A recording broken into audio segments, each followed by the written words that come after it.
Hey everyone, welcome back to the Movie Bunker.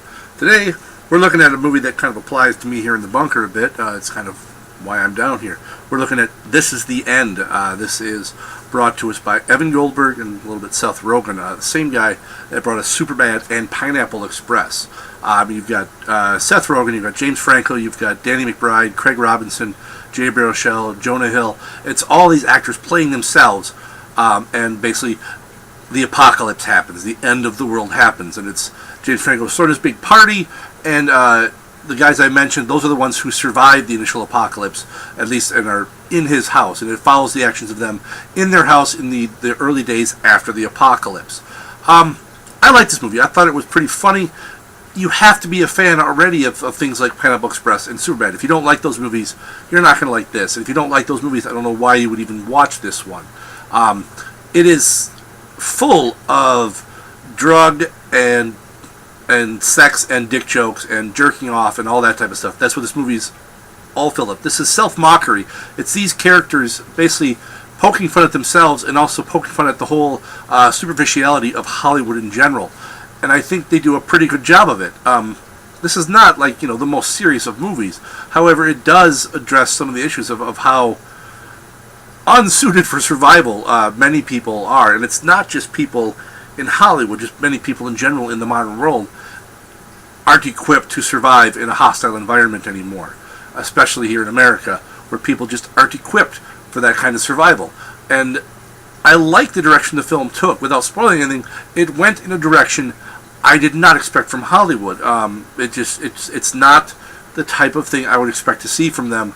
At least not with this many, basically bigger name actors. I know these aren't, the top tier. I mean, I could say Rogen and Franco are pretty near that top, but this is the current, big comedy guys. I don't know what they're called. If they're not the Brat Pack, they're not the Frat Pack. So I don't. Maybe they're the Frat Pack. Maybe that's what it is.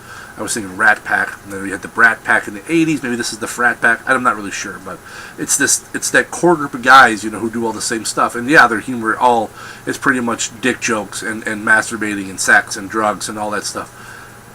But it works because of the characters. The characters are basically parodies of themselves. And I mean, if you think that Seth Rogen has never smoked a joint in his life, I don't think you've ever looked at the man or watched anything he's been in or listened to him talk. Scale of 1 to 10. I mean, it's because it wasn't a great movie. I still had fun in it.